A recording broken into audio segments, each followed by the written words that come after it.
Before the Civil War swept through Alabama, there existed a plantation where the natural order of human relationships had been corrupted beyond recognition. Court documents sealed for 90 years speak of a woman who orchestrated something so profoundly disturbing that 3 separate judges refused to allow the testimony to be recorded in full. The few surviving fragments mention unnatural breeding practices, forced unions between blood relations, and a systematic program that violated every moral boundary known to civilized society. What made this case particularly haunting wasn't just what happened, it was who orchestrated it and how she convinced an entire community to look the other way for nearly 2 decades. The details that follow come from recently unsealed depositions, plantation ledgers marked with coded entries, and testimonies so disturbing that the court reporter added a personal note calling them the darkest revelations I have witnessed in 30 years of service. Before we continue with the story of Fair Hope Plantation and the woman they called the Mistress of Increase, if you're hearing this from Alabama or anywhere in the Deep South, leave a comment telling us where you're listening from. Hit that subscribe button because stories like this deserve to be remembered, no matter how uncomfortable they make us. And if you think you know where this is heading, I promise you don't. The truth is always darker than we imagine. What happened at Fair Hope would force us to confront just how far human depravity could extend when power faced no consequences, and when profit eclipsed every moral consideration.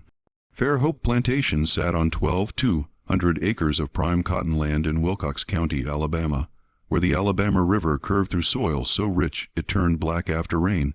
The plantation had been established in 1803 by Colonel James Sutherland, a Revolutionary War veteran who built his fortune on cotton and maintained a reputation for stern but fair treatment of his workforce.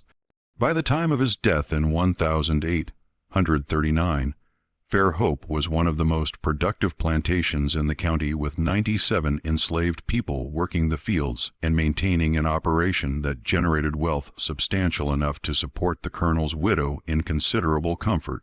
That widow was Margaret Sutherland, though everyone in Wilcox County knew her simply as Mistress Margaret.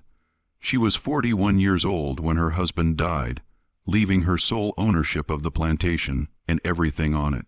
She had been born Margaret Elizabeth Hargrave in Charleston, South Carolina, the daughter of a cotton broker who had made and lost 3 separate fortunes before drinking himself to death. She'd married Colonel Sutherland at 19, moving to Alabama with the eagerness of a woman escaping a past she never discussed.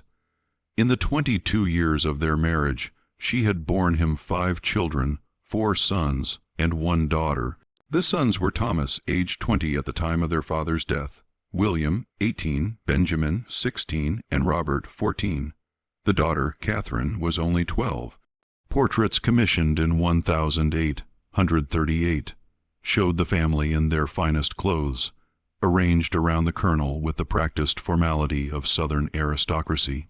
Margaret sat beside her husband with her hands folded in her lap, her face composed in an expression that suggested neither warmth nor coldness, just careful control. What those portraits didn't show was the tension that had existed in the Sutherland household for years. Colonel Sutherland had been a firm believer in discipline and propriety. He attended church every Sunday, maintained strict moral standards for his household, and held definite opinions about the proper running of a plantation. His wife rarely contradicted him in public, but household slaves would later testify to arguments behind closed doors, heated discussions about money, about management, about the proper way to handle what the colonel called plantation discipline. When the colonel died of a sudden fever in March 1839, there was a proper period of mourning. Margaret wore black for the required year. She managed the plantation through an overseer, a hard-faced man named Jonas Pritchard, who had worked at Fair Hope for 7 years. For the first 2 years after her husband's death, life at Fair Hope continued much as it had before.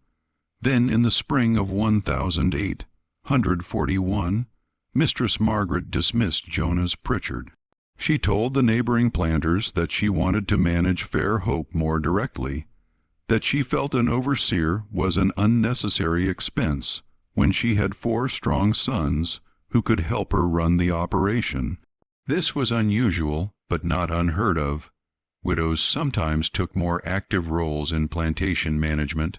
What people noticed, though, was that Thomas, her eldest son, seemed uncomfortable with his mother's increased involvement.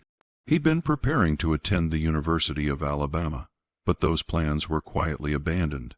He remained at Fair Hope, where his mother kept him busy with tasks that seemed designed to keep him close to home. Wilcox County in the 1840s was a place where everyone knew everyone else's business, at least among the white families who controlled the land. Plantations were separated by miles, but connected through a tight web of social obligations. Church services, cotton sales, hunting parties, occasional balls in the county seat of Camden. Gossip traveled these networks with remarkable efficiency, and by late 1841, people were beginning to talk about changes at Fair Hope. The first whispers concerned Mistress Margaret's sons. Thomas had always been quiet, but now he seemed withdrawn, rarely appearing at social gatherings. When he did attend church, he sat with his jaw clenched and his eyes fixed on the pulpit, as if forcing himself to focus. William and Benjamin seemed to follow their older brother's lead, developing a guardedness that neighbors found strange. Only young Robert, still a boy of 15, maintained something of his earlier liveliness, though even he had become more subdued. The second set of whispers was more disturbing. They concerned changes in how Fair Hope managed its enslaved population. In most plantation communities, there was a brutal frankness about the realities of slavery. The buying, selling, and breeding of human beings was discussed with the same casual efficiency as any other agricultural matter. But what Margaret was doing seemed different. She'd begun tracking the women on her plantation with unusual intensity, keeping detailed records of their monthly cycles, their health, their age. She'd separated the youngest and strongest women into a specific quarter away from the main slave cabins. And then there was the matter of the bloodlines. On most plantations, the enslaved population included people of varying complexions, some darker, some lighter, reflecting generations of mixed ancestry and circumstances that ranged from terrible to merely tragic. But at Fair Hope, beginning in 1842, neighbors noticed that the children being born had begun to look remarkably similar to each other and to Mistress Margaret's own sons. Sarah M. Llewellyn, whose plantation bordered Fair Hope to the west, mentioned this observation to her husband after a church service in November 1842. Her husband, Robert M. Llewellyn, told her not to repeat such speculation. "What happens at Fair Hope is Margaret's business." He said, "We don't question how our neighbors run their affairs. This was the unspoken rule of plantation society. You didn't examine too closely what happened behind your neighbor's gates because you didn't want them examining what happened behind yours. The system of slavery created endless opportunities for moral compromise, and survival meant accepting certain hypocrisies. So when people noticed the lights, kin children appearing at Fair Hope with increasing frequency, when they saw how Mistress Margaret kept her sons close to home and away from eligible young ladies in the county, when they heard rumors of strange arrangements in the slave quarters, they chose not to see. They chose not to ask questions because asking questions might require answers, and answers might require action, and action might threaten the entire system that kept them comfortable and wealthy. But there were people who couldn't choose not to see. The enslaved people at Fair Hope lived inside the nightmare that others could ignore. Among them was a woman named Rachel, 23 years old in 1842, who had been born at Fair Hope. Rachel worked in the main house as a domestic servant, which meant she saw things that field workers didn't. She saw how Mistress Margaret watched her sons with an intensity that went beyond maternal affection. She saw how the mistress kept ledgers with coded entries, letters, and numbers that seemed to correspond to women in the separated quarters. She saw how Young women were called to the main house at night and returned before dawn, sometimes crying, always silent. Rachel couldn't write, but she had a remarkable memory. She remembered faces, dates, conversations. She remembered which women disappeared into the separated quarters and when. She remembered which of Mistress Margaret's sons went where and when. She stored these memories away like a person building evidence for a trial that hadn't happened yet. A trial she couldn't imagine ever happening, but building it anyway because the act of remembering was the only form of resistance available to her. In the summer of 1843, a woman named Dinah was moved into the separated quarters. She was 19, tall and strong from field work with skin the color of polished walnut. The separated quarters housed 8 women by then, ranging in age from 16 to 25. They lived in a single cabin that had been renovated with new timber and a stone hearth. Better conditions than the main slave quarters, which made the other enslaved people resentful and fearful in equal measure. Better conditions meant special purposes. Special purposes meant danger. Dinina had been at Fair Hope since she was 7, purchased along with her mother from a failing plantation in Montgomery. Her mother had died of fever in 1840. Dinina had no family left, which made her vulnerable in ways that even other enslaved people recognized. There was no one to protest if something happened to her, no one whose grief might cause complications. When Dinah was moved to the separated quarters, she asked Rachel what it meant. Rachel looked at her with eyes that held both pity and something harder, the kind of knowledge that comes from bearing witness to horror. "It means Mistress got plans for you," Rachel said quietly. They were in the main house kitchen, where Rachel was supervising the evening meal preparations. The cook, an older woman named Bess, was kneading dough for tomorrow's bread with steady, rhythmic motions that suggested she was deliberately not listening. "Don't fight it. Fighting makes it worse. Just remember you're still alive. Remember that every day you wake up you survived another night. Plans?" Dinina's voice was barely a whisper. "What kind of plans?" Rachel glanced at Bess, then back to Dinah. The kitchen was hot from the oven fire, and sweat ran down Rachel's face in steady rivulets. The kind we don't talk about. The kind that make you wish you'd never been born pretty. "Just do what she tells you. Keep your head down.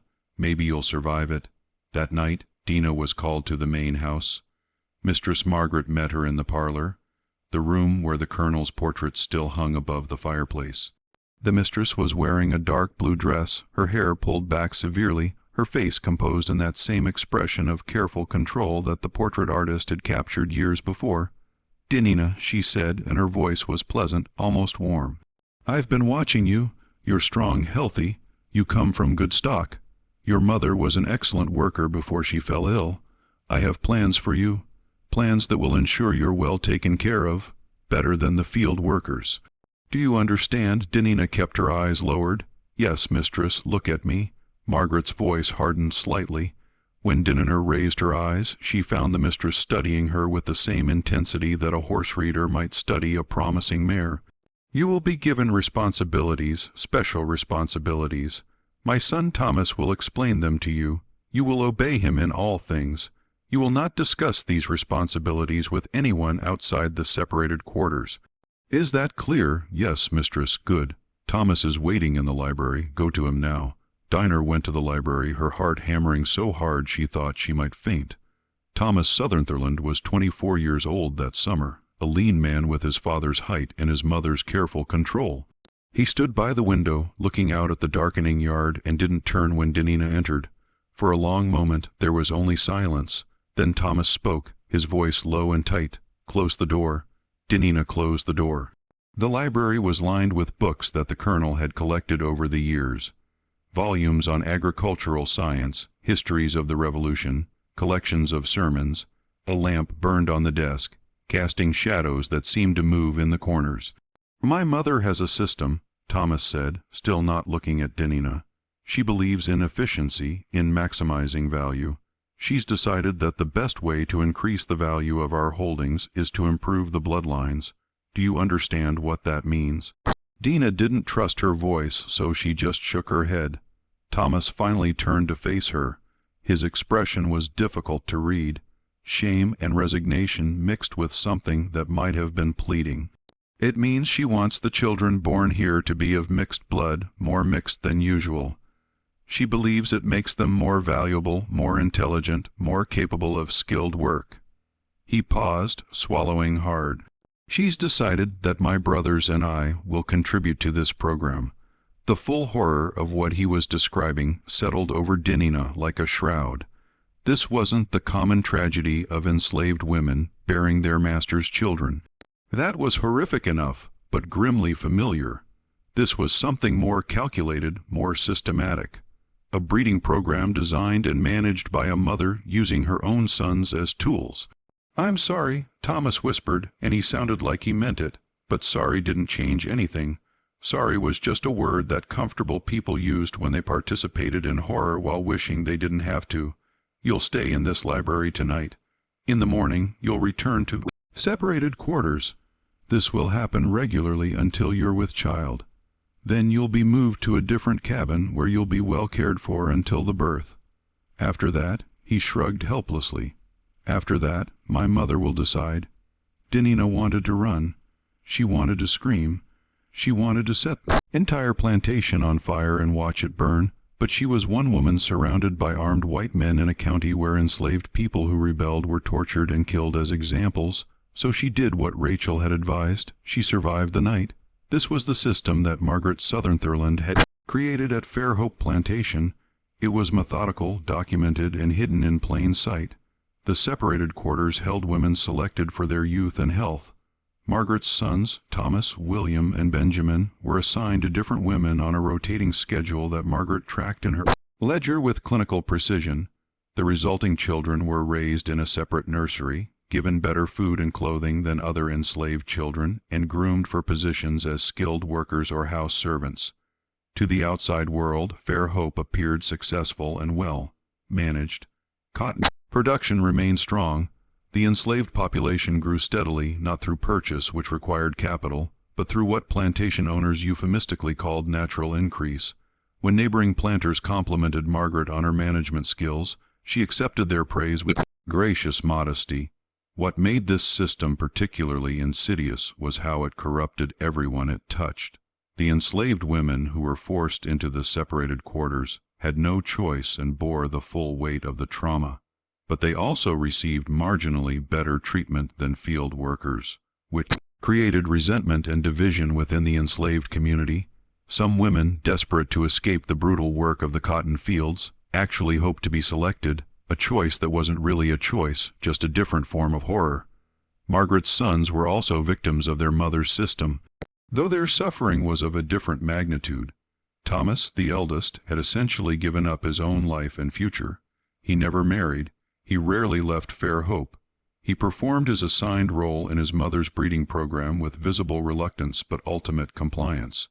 William and Benjamin followed their brother's pattern, becoming extensions of their mother's will. Only young Robert, who turned 18 in 1843, resisted. The conflict between Robert and his mother came to a head in January 1844. Robert had been courting Emily Harrison, the daughter of a neighboring planter.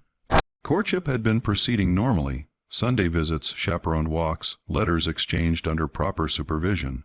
Robert seemed genuinely happy for the first time in years. Then Margaret called him into her study. "You will end this courtship with the Harrison girl," she told him flatly. "I need you here. Your brothers need your help with our program." Robert stared at his mother with undisguised revulsion. "Your program, is that what you call it?" "Mother, what you're doing is necessary, profitable, and none of your concern." Margaret's voice was ice. "You're 18 years old, Robert. Everything you have, everything you are comes from this plantation. You will do your duty to this family just as your brothers do." "My brothers are prisoners," Robert said. "You've made them prisoners. You've made all of us prisoners." He stopped, seeming to struggle with how to finish the sentence. "Even the women in those quarters. Do you understand what you're doing? Do you even care?" Margaret stood up slowly. She was shorter than her son by several inches, but she had a presence that made her seem larger. "I understand that we're alone in this world, Robert. Your father left us debts that you know nothing about. This plantation was failing. I saved it. I built a system that ensures our survival and our wealth. Do you think the Harrison girls? Father would let her marry you if he knew we were on the brink of poverty. Everything I've done for this family, not for me, Robert said quietly. I won't be part of this, I won't. The argument continued for hours, but Margaret Sutherland had not built her system by accepting defeat.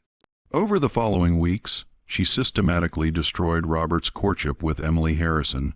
She spread subtle gossip about financial difficulties at Fair Hope. She had Thomas write to Emily's father, suggesting that Robert was unstable, prone to strange ideas and inappropriate sympathies. By March, the Harrison family had cooled considerably toward the courtship. By April, it was over. Robert sank into a depression that worried even his brothers. He spent his days riding across the plantation, avoiding the separated quarters, avoiding the main house, avoiding everyone. At night, he drank in his room, whiskey purchased secretly from Camden and smuggled home in saddlebags. The household slaves whispered that they heard him crying sometimes late at night when he thought no one could hear, but someone did hear. Rachel, working in the main house, keeping her careful mental records, heard Robert's grief and recognized in it a possible ally, not an equal. He was still the master's son, still free, still protected by whiteness and maleness in ways she could never be, but an ally nonetheless.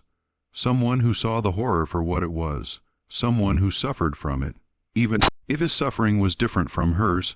So one night in May 1844, when Robert stumbled into the kitchen looking for food after another day of drinking, Rachel took a calculated risk. She was alone. Bess had gone to bed hours earlier, and the rest of the house was quiet. Master Robert, she said quietly, I need to tell you something. Robert looked at her with blurry eyes. He was 20 years old and looked 40, his face haggard from drink and despair. Tell me what, Rachel, about what your mother's doing. The full truth of it, because I don't think you know everything. I don't think your brothers know everything. She paused, her heart racing. If she was wrong about him, if he reported this conversation to his mother, she would be sold or worse. She's keeping records, detailed records, not just of when things happen, but of the children, who their fathers are. She's planning their futures, planning to keep them enslaved, even though they're your half-siblings, even though they're your blood. Robert sank into a chair at the kitchen table. I know, God help me. I know, but do you know she's planning to use them too, the girls, when they're old enough? She's already making lists. I seen the ledger. She plans to have your brothers, or maybe even you, father children with women who are already your daughters. Rachel's voice was shaking now, but she pushed forward. That's what's coming, Master Robert. That's the future she's building, generations of it. Blood mixing with blood until nobody knows who they are anymore. Until the evil just keeps multiplying. Robert put his head in his hands. Stop, please stop. I can't stop. You can stop her. You're still free. You can still leave here. You can still tell people. Tell them what? Robert's voice was anguished. Tell them my mother is breeding slaves with her own sons. Tell them I have children in those quarters, children I'll never acknowledge, children who will grow up enslaved, who would believe me. And even if they believed me, who would care? You think other plantations are run by saints. You think what happens here is so different from what happens everywhere else. It's the same evil, Rachel, just more organized, more efficient, more honest about what it really is. He was right, and they both knew it. The system of slavery was built on violence and rape. What Margaret Sutherland had created was merely a more systematic version of what happened in fragments across the South. The difference was in the organization, in the careful record keeping, in the multigenerational planning, but the fundamental evil was the same. Still, Rachel tried once more, then help them escape the women in the separated quarters. Help them run north. You could. I can't. Mother watches everything, and even if some of them escaped, she'd just select new women. The system would continue. The only way to stop it would be to— He stopped, looking at Rachel with sudden focus despite the alcohol. To destroy it completely, to burn Fair Hope to the ground. They sat in silence after that, two people trapped in different chambers of the same hell, equally powerless despite their vastly different positions. Robert eventually stood and left the kitchen without another word. Rachel waited, trembling for the consequences of her boldness, but none came. Robert never reported their conversation, and life at Fair Hope continued its terrible rhythm.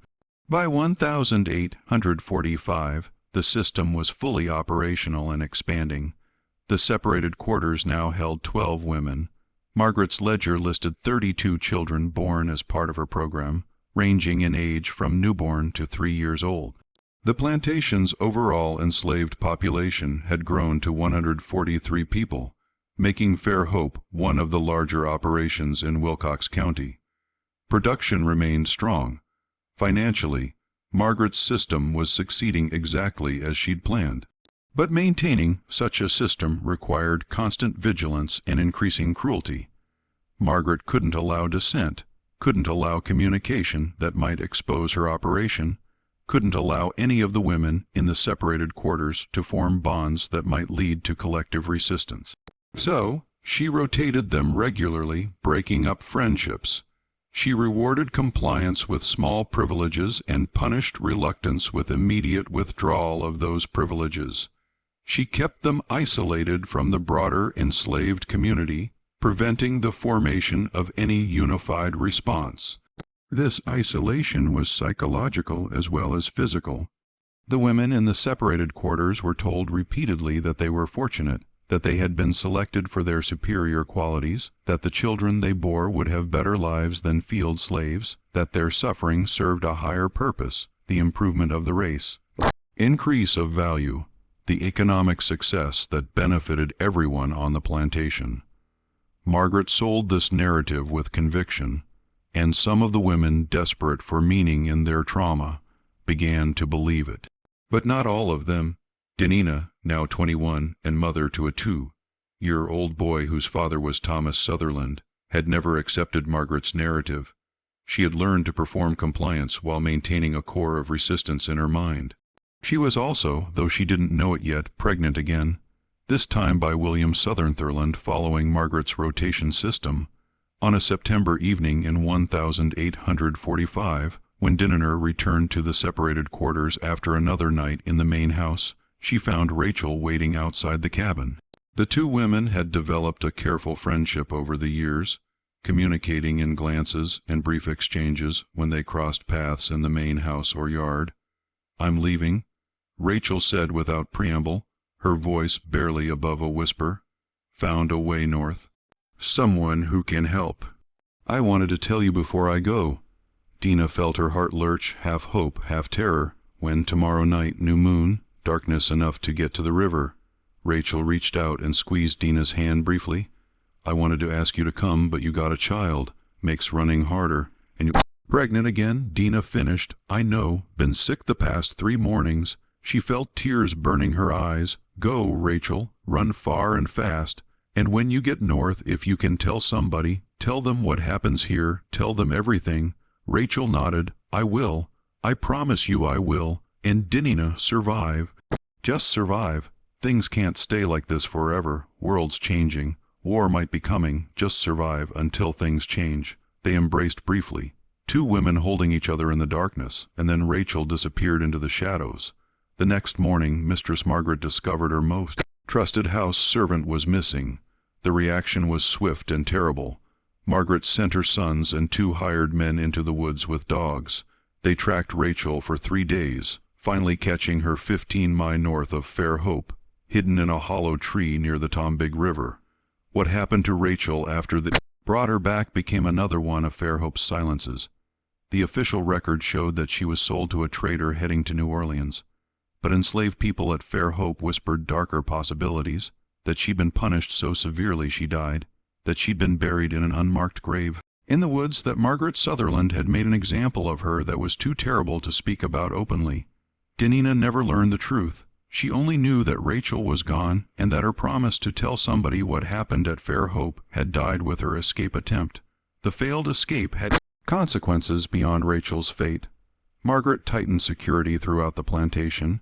She hired additional overseers, men with hard faces and ready whips who patrolled the quarters at night. She instituted a pass system, making it impossible for enslaved people to move between areas of plantation without written permission, and she reminded everyone at Fair Hope, in ways both subtle and explicit, what happened to people who tried to leave or who helped others leave. The tightened security made life harder for everyone, but barely slowed Margaret's breeding program. If anything, she intensified it. By 1846, the separated quarters held 15 women, and Margaret had begun selecting girls as young as 15 for inclusion. The children from her program numbered 47. She was, by any measure of plantation economics, succeeding brilliantly. Her wealth grew. Her social position in Wilcox County remained secure, and the system she'd created kept running with terrible efficiency. But systems built on violence and secrecy are inherently unstable. They require constant energy to maintain, constant cruelty to enforce, and they create enemies faster than they can suppress them. By 1847, Margaret Sutherland had made enemies of her own sons, of the women she enslaved, and of the growing number of enslaved men at Fair Hope, who watched the separated quarters with helpless rage. She'd built something monstrous, and monsters always devour their creators. Eventually, just when we thought we'd seen the full extent of Margaret Sutherland's carefully constructed nightmare, the system she created at Fair Hope began revealing even darker layers. If you've made it this far in this story, you understand that some historical horrors deserve to be remembered, not because they're entertaining, but because forgetting them means allowing them to be repeated. Share this video with someone who needs to understand how unchecked power corrupts. Absolutely. Hit that like button to help more people discover these hidden chapters of history, and subscribe so you never miss the dark truths that conventional history books often skip. Because what happened next at Fair Hope Plantation would test the very limits of human endurance and expose the inevitable collapse that comes when evil builds its house on sand. The truth is patient, but it always emerges. In April 1847, a traveling minister arrived in Wilcox County. His name was Reverend Joshua Hayes, a Presbyterian preacher from Connecticut, who had been traveling through the South for 2 years, conducting revival and preaching the gospel to both white and black congregations where permitted. Reverend Hayes was 53 years old, gay, haired and thin, with the kind of intensity in his eyes that comes from genuine religious conviction rather than performance. He was also, though he didn't advertise it openly in Alabama, a believer that slavery was incompatible with Christian principles. Margaret Sutherland invited Reverend Hayes to conduct services at Fair Hope, as was customary when a respected minister passed through the area. She made the invitation partly from genuine religious observance. She attended church regularly and considered herself a moral woman, and partly from social obligation. Refusing to host a traveling minister would have raised questions among her neighbors. Reverend Hayes arrived at Fair Hope on a Sunday morning in late April. He conducted services in the plantation chapel, a simple wooden building that the colonel had constructed years earlier. The white family sat in front pews. Behind them, in a gallery built for the purpose, sat the enslaved people of Fair Hope, those who were permitted to attend, which was perhaps half the total population. As Reverend Hayes preached about righteousness and judgment, about the accountability that all people would face before God, about how no system built on injustice could stand forever, he noticed something strange. The woman who owned Fair Hope, Mistress Margaret, listened with an expression of serene agreement, but her son sitting beside her looked increasingly uncomfortable, and in the gallery several young women watched him with expressions that seemed to plead for something beyond salvation. They looked haunted in a way that went beyond the normal grief of enslavement. They looked like people who had witnessed horrors that exceeded even the considerable horrors of their situation. After the service, Margaret invited Reverend Hayes to dinner. It was a formal meal served by enslaved people in the dining room, where the colonel's portrait still presided over the table. The conversation was pleasant and proper. Margaret spoke about her late husband, about the challenges of managing a plantation alone, about her pride in her son's help with the operation. Thomas, William, and Benjamin contributed little to the conversation, answering direct questions with brief responses and otherwise staying silent. Robert wasn't there. He'd left Fair Hope 3 weeks earlier, according to his mother's explanation, to visit relatives in Mobile. Margaret mentioned this casually, as if his absence was routine and unremarkable. But Reverend Hayes noticed how Thomas flinched slightly when his younger brother was mentioned, and how Margaret's voice hardened almost imperceptibly when she spoke Robert's name. After dinner, as was customary, Reverend Hayes was offered the opportunity to conduct an informal prayer service for the enslaved people of the plantation. Margaret gave her permission with gracious condescension, and one of the enslaved men led the minister to the larger of the slave quarters, not the separated quarters, Hayes noted, but a different set of cabins closer to the fields. About 40 people gathered as dusk settled over the plantation. They sang hymns, their voices rising in harmonies that carried pain and hope in equal measure. Reverend Hayes preached briefly about perseverance and faith, and then, as he always did, he invited people to speak their troubles aloud if they wished, promising that prayer could ease all burdens. For a long time no one spoke. Then an older man named Solomon stood up. He was perhaps 60 years old, his hair white, his back bent from decades of field work. "Reverend," Solomon said carefully, "what do you say about a place where the sins are so deep that even speaking them aloud feels like more sin? Where the evil has gone on so long it's become normal? Where people know what's happening but turn away, because looking at it directly would burn their eyes?"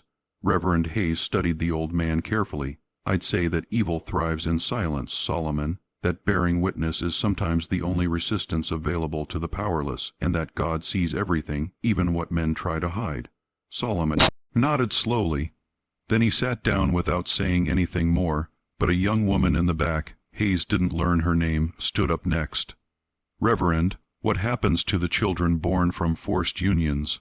Are they blessed or cursed? Are they innocent, or do they carry the sin of how they were made?" Hayes felt the weight of the question, the theological and moral complexity it contained. "Children are always innocent," he said firmly, "always. Whatever circumstances brought them into this world, they bear no guilt for it. God knows each child, knows their suffering, knows their worth." He paused. "But those who force such unions, those who treat human beings as breeding stock, those who corrupt the natural bonds between parent and child for profit, they will answer for it. Before men, if possible, before God, certainly." The young woman sat down. No one else spoke after that, but Hayes felt something in the gathering. A tension, a secret, a shared knowledge of something too terrible to speak aloud, even in the relative safety of this informal service. He made a mental note to investigate further if the opportunity arose. The opportunity came the next morning. Hayes was preparing to leave Fair Hope when Thomas Sutherland approached him near the stables. Thomas looked terrible, hollow-eyed and pale, moving with the careful deliberation of someone barely holding themselves together. "Reverend Hayes," Thomas said quietly, glancing around to ensure they were alone. "I need to speak with you privately, not here, somewhere away from the plantation. Can you meet me in Camden tomorrow at the courthouse? I'll be there at noon." Hayes studied the young man carefully. "Are you in danger, son?" Thomas laughed bitterly. "We're all in danger, Reverend. Some of us just recognize it more clearly than others. Will you meet me?" "I will." Thomas nodded and walked away without another word, his shoulders hunched as if carrying an invisible weight. The next day, Reverend Hayes waited at the Wilcox County courthouse in Camden. It was a Tuesday, and the courthouse square was busy with people conducting weekly business, merchants, farmers, lawyers, and enslaved people running errands for their owners. At precisely noon, Thomas Sutherland arrived looking even worse than he had the day before. "Thank you for coming," Thomas said. They walked away from the courthouse to a less crowded area near the river. Thomas kept glancing around, nervous and agitated. "Reverend, I need to confess something. Not to you as a minister exactly, but to you as a witness, someone who might remember and who might someday testify to what I'm going to tell you." "I'm listening, son," and Thomas told him everything. He described his mother's system in clinical detail, the selected women, the breeding program, the careful record-keeping, the children born of planned unions between Margaret's sons and the enslaved women. He explained how it had started small after his father's death and grown into something massive and methodical. He confessed his own participation, his shame, his inability to stop it despite his revulsion. "My youngest brother, Robert, refused," Thomas said, his voice breaking. "He refused to participate. He tried to leave. Mother wouldn't let him. They argued for months. Finally, 3 weeks ago, he stopped swallowing hard. Robert killed himself, hanged himself in his bedroom. Mother found him. She cut him down and told everyone he'd gone to Mobile. We buried him at night in the woods, unmarked grave, like he was something shameful, because to her his refusal was shameful. His death was proof that he was weak." Reverend Hayes felt sick. Thomas, you need to go to the authorities. You need to what? Thomas's voice was sharp. Report my mother for breeding slaves. That's not illegal, Reverend. It's good business. Report her for forcing her sons to participate. There's no law against that either. She hasn't broken any laws. She's just taken the existing laws to their logical conclusion. The system protects her. The system is her. Then you need to leave, get away from Fair Hope, start a new life somewhere else. I can't. She controls everything, all the money, all the property. I have nothing except what she gives me. And besides, Thomas looked out at the river, his face twisted with anguish. Besides, those children are my responsibility. My sons and daughters, if I leave, who protects them, who ensures they're treated well? If I abandon them, aren't I just adding another sin to all the others? Reverend Hayes had no answer for that. The moral complexity was staggering. Thomas was both victim and perpetrator, both prisoner and accomplice, both father and enslaver. He was trapped in a web that his mother had woven using the raw materials of slavery itself, and there was no clean way out. Any path forward involved more sin, more suffering, more impossible choices. What do you want me to do, Thomas? Remember, just remember. Write it down if you can, somewhere safe, because this system, it can't last forever. Someday, maybe after I'm dead, maybe after everyone at Fair Hope is dead, someone will ask what happened here. And I want there to be a record, a witness, someone who knew the truth and wrote it down. Thomas reached into his jacket and pulled out a small leather-bound journal. This is my diary from the last 6 years. Everything is in here. Take it, hide it. Don't show it to anyone while Mother's alive. She'd destroy it and probably hurt whoever has it. But keep it safe for the future, for the accounting. That must come eventually. Reverend Hayes took the journal with trembling hands. Thomas, I'll do what you ask, but I'm also going to pray for you for a way out, for salvation in this life, not just the next. Thomas smiled sadly. Pray all you want, Reverend, but God seems pretty quiet these days, at least where Fair Hope Plantation is concerned. They parted after that. Reverend Hayes left Wilcox County the next day, carrying Thomas Sutherland's journal hidden in the bottom of his travel bag. He made copies of the most damning entries and deposited them with trusted colleagues in different cities, creating a distributed record of Fair Hope's secrets. But he didn't go to the authorities. What could he report that would matter? What law had been broken that any court in Alabama would prosecute? Thomas was right. Margaret Sutherland had simply perfected the logic of a system that was already legal and widely accepted. Life at Fair Hope continued. The breeding program expanded. By 1,850, the separated quarters held 18 women. The children from Margaret's program numbered 73. Thomas, William, and Benjamin continued their roles in their mother's system, their resistance long since crushed into numb compliance. Robert's disappearance was never questioned by neighbors. His supposed life in Mobile, a fiction that everyone accepted because investigating it would require acknowledging the possibility of something darker. Dinina, now 27, had borne 5 children through Margaret's program, 3 by Thomas, 2 by William. She had learned to survive by separating her mind from her body during the nights in the main house, by focusing on her children during the days, by maintaining a core of self that her enslavers could never quite touch despite their violations. She was also, though she didn't know it yet, teaching that resistance to her children, showing them through example that survival itself was a form of defiance. But survival alone wasn't enough. The women in the separated quarters had begun very carefully and very secretly to communicate among themselves, despite Margaret's efforts to keep them isolated. They developed codes, songs with double meanings, ways of arranging laundry to signal messages, brief exchanges during rare moments of unsupervised contact. They weren't planning rebellion exactly. They were too pragmatic for that. But they were building something, a network, a collective memory, a foundation for future resistance if the opportunity ever arose. That opportunity came from an unexpected direction, the growing national crisis over slavery itself. By 1855, the entire South was caught up in increasingly bitter conflicts over slavery's expansion into new territories. The Kansas-Nebraska Act had turned the territories into battlegrounds. Violence was spreading. Political rhetoric was becoming more extreme on both sides, and some enslaved people paying attention to these developments in the limited ways available to them began to sense that the system might not last forever, that change might be coming. At Fair Hope, this growing tension manifested in subtle ways. The white men who visited the plantation, merchants, neighboring planters, overseers looking for work, talked more openly about Northern aggression, about threats to Southern society, about the need to defend their way of life. Margaret Sutherland listened to these conversations with careful attention. She'd built her wealth on slavery's foundation. Any threat to that foundation was a threat to everything she'd created. But she was also aging. She was 57 years old in 1008, 155, and the years of maintaining her system through force of will had taken their toll. She was still formidable, still in complete control of Fair Hope, but she was beginning to think about succession. How would her system continue after she died? How could she ensure that her sons maintained it? How could she protect the investment she'd made in creating a population of mixed-race children trained for skilled labor?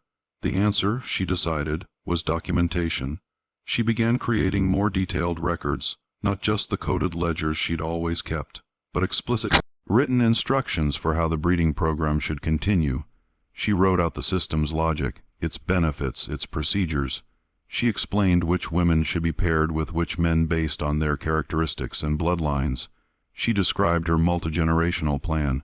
The children from first generation would eventually be paired with each other or with new women brought onto the plantation, creating a self-perpetuating system that would increase Fair Hope's value indefinitely.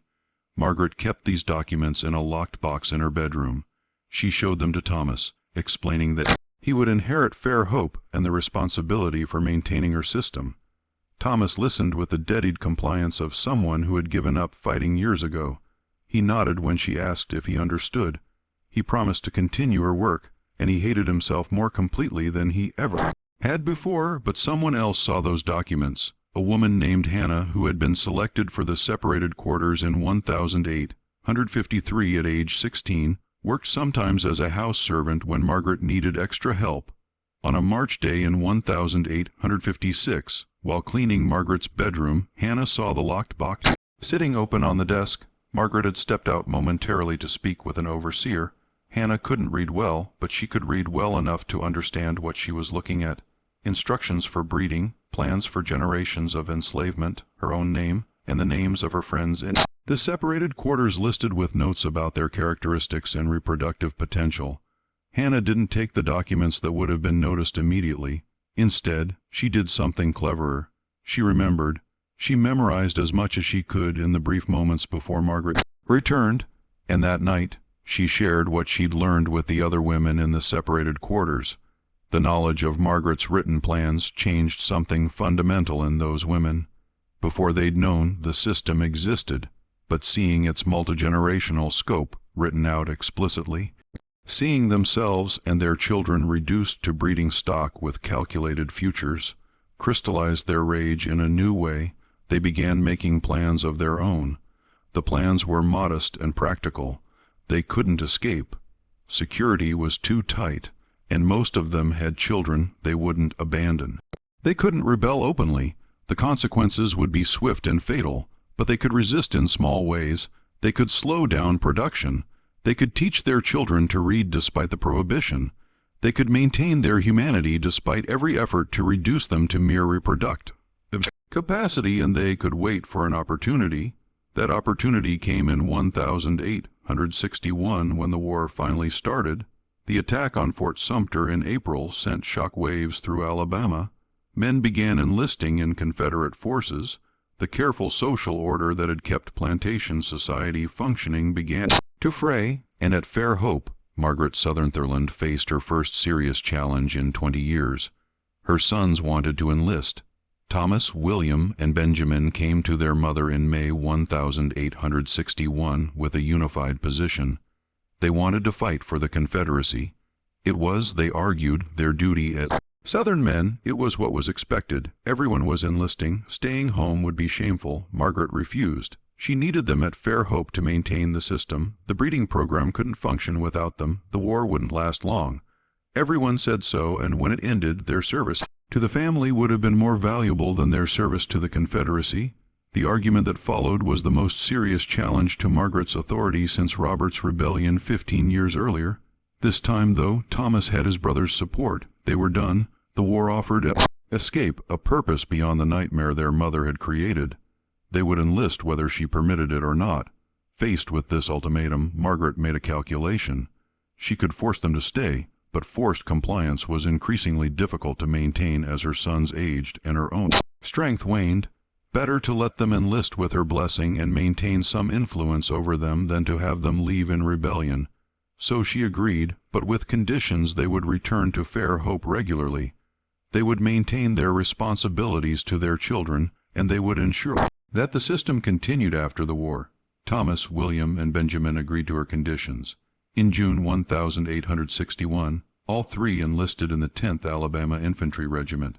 They left Fair Hope for military service, and for the first time in over 20 years, Margaret Sutherland's system lost its central components. The separated quarters still existed.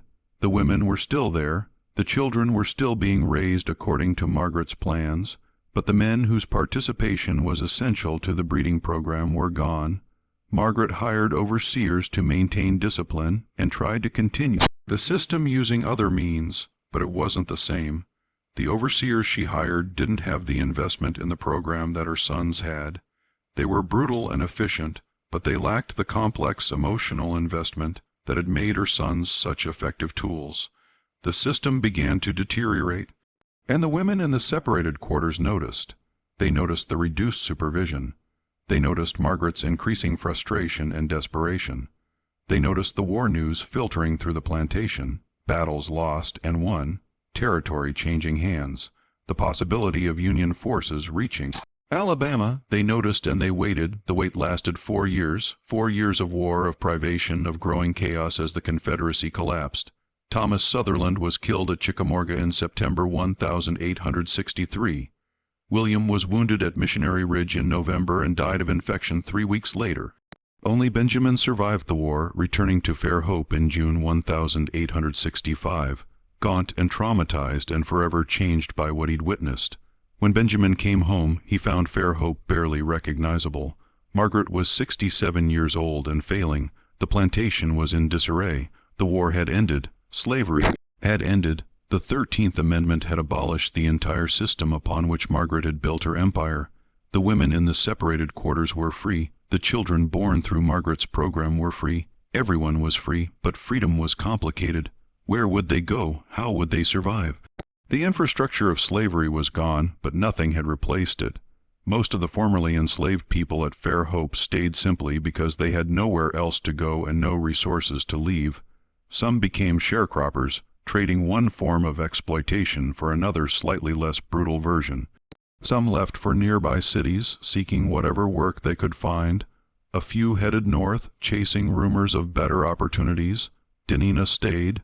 She was 42 years old with 5 surviving children ranging in age from 8 to 20. She had no education, no money, no connections beyond Fair Hope. She became a sharecropper on land she'd once been forced to work as a slave, cultivating cotton for a share of profits that never quite materialized. But she was free to leave if she wanted. She had her children with her. She could make decisions about her own life, and she could finally speak. She could tell her children who their fathers were.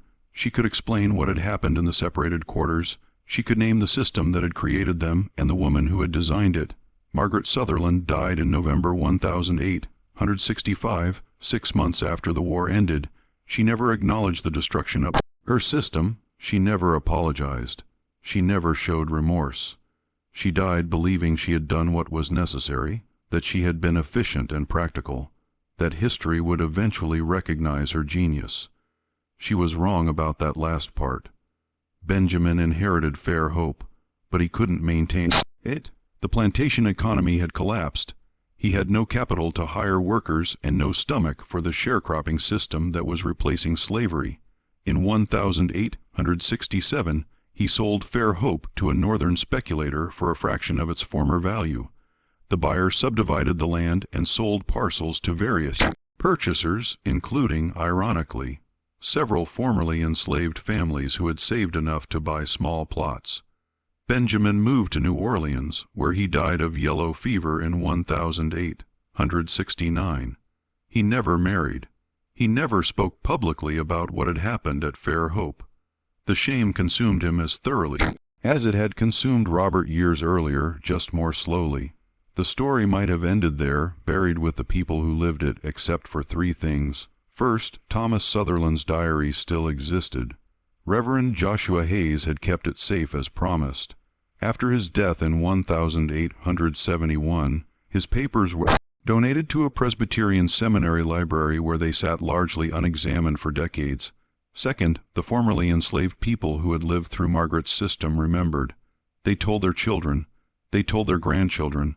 The stories were passed down through families as cautionary tales, as evidence of what humans could do to each other, as testimony that needed preserving, even when official records remained silent. Third, some of Margaret's own records survived. When Fair Hope was sold, boxes of documents were stored in a Camden warehouse. They sat there, forgotten. Through Reconstruction, through the Gilded Age, through the early 20th century. Then in 1935, during the Great Depression, the warehouse was being cleared for demolition. A worker found the boxes and, recognizing their potential historical value, donated them to the Alabama Department of Archives and History. Among those documents were Margaret Sutherland's ledgers, her coded entries about the separated quarters, her instructions for maintaining the breeding program, her multi-generational plans for creating a self-perpetuating system of controlled reproduction. Everything Thomas had described to Reverend Hayes was there in Margaret's own handwriting, documented with the same careful efficiency she'd applied to everything. But what made these records particularly chilling was their clinical detachment. The way Margaret had reduced human beings to breeding pairs, assigned numerical values to children based on their parentage, and projected profits across generations as if she were planning crop rotations rather than engineering the systematic violation of dozens of women. When researchers discovered these documents in 1937, they immediately recognized their significance.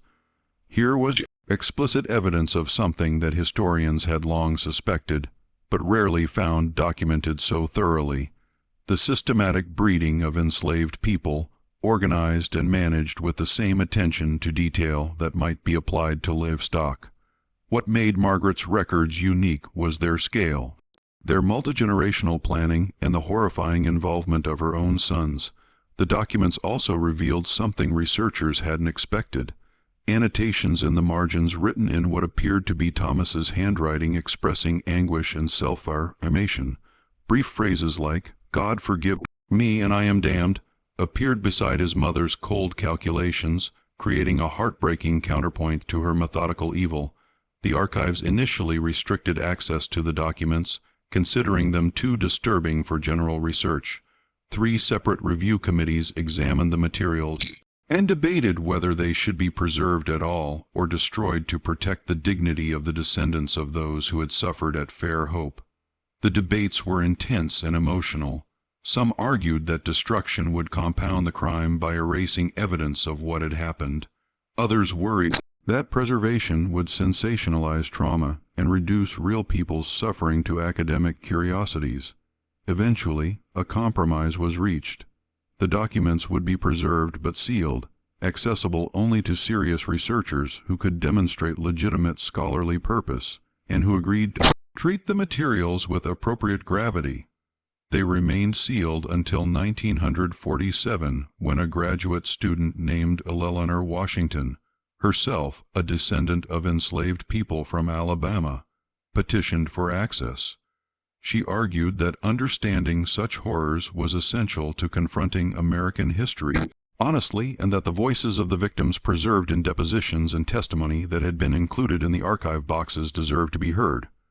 Her petition was initially denied, then granted after she enlisted support from civil rights organizations and prominent historians who argued that historical truth, however painful, must take precedence over comfortable silence. When Elena finally accessed the documents, she spent 3 months reading every page, often breaking down in tears as she encountered the testimony of women like Rachel and Dinina, whose words had been recorded During brief legal proceedings in the 1860s, when some of the formerly enslaved people at Fair Hope had attempted to claim compensation for their suffering, Elinor's dissertation, completed in 1951, was the first comprehensive academic examination of what had happened at Fair Hope Plantation.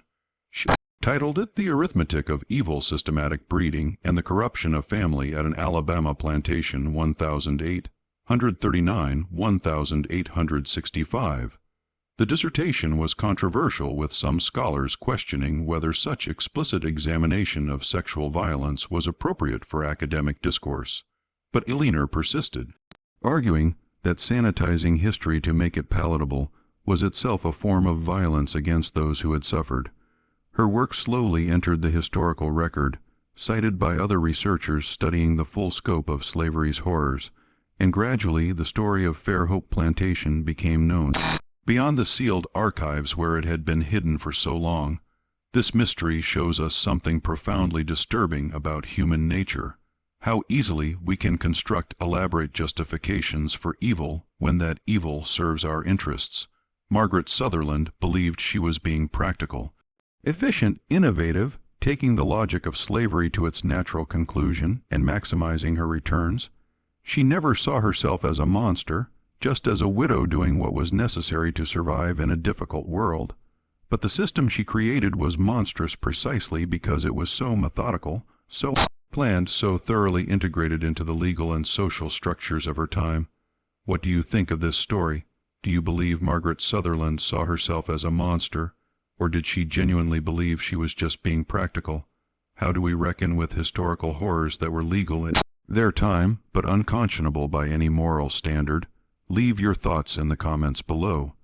If this story affected you, share it with someone who needs to understand that the full truth of slavery was often worse than we imagine. Subscribe to this channel and hit the notification bell so you'll never miss stories like this. Stories that challenge us to confront the darkest chapters of American history. Because remembering is the first step toward ensuring such horrors are never repeated. Thank you for listening.